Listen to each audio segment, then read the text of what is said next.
বাংলাটা ঠিক আসে না। ভবানীপ্রসাদ মজুমদার। ছেলে আমার খুব সিরিয়াস, কথায় কথায় হাসে না। জানেন দাদা, আমার ছেলের বাংলাটা ঠিক আসে না। ইংলিশেও রাইমস বলে, ডিবেট করে, পড়াও চলে। আমার ছেলে খুব পজিটিভ, অলিক স্বপ্নে ভাসে না।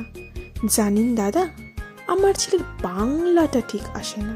ইংলিশ আর গুলে খাওয়া, ওটাই ফার্স্ট ল্যাঙ্গুয়েজ, হিন্দি সেকেন্ড। সত্যি বলছি, হিন্দিতে ওর দারুণ তেজ।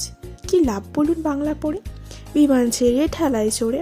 বেঙ্গলি থার্ড ল্যাঙ্গুয়েজ, তাই তেমন ভালোবাসে না। জানেন দাদা, আমার ছেলের বাংলাটা ঠিক আসে না। বাংলা আবার ভাষা নাকি, নেই কোনো চার্ম। বেঙ্গলিতে সহজ সরল এই কথাটা লজ্জা কিসের মেনে নিতে। English very fantastic, Hindi sweet scientific. Bengali is glamourless, or place এদের পাশে না। জানেন দাদা, আমার ছেলের বাংলাটা ঠিক আসে না। বাংলা যেন কেমন কেমন, খুব দুর্বল, প্যান প্যানে, শুনলে বেশি কাজ হলে যায়, একঘেয়ে আর ঘ্যান ঘ্যানে। কিসের গরব, কিসের আশা, আর চলে না বাংলা ভাষা। কবে যেন হয় বেঙ্গলি ডে, ফেব্রুয়ারি মাসে না? জানেন দাদা, আমার ছেলের বাংলাটা ঠিক আসে না। ইংলিশ বেশ বোম্বাস্টিং, শব্দে ঠাসা, দারুণ ভাষা। Bengali is disgusting,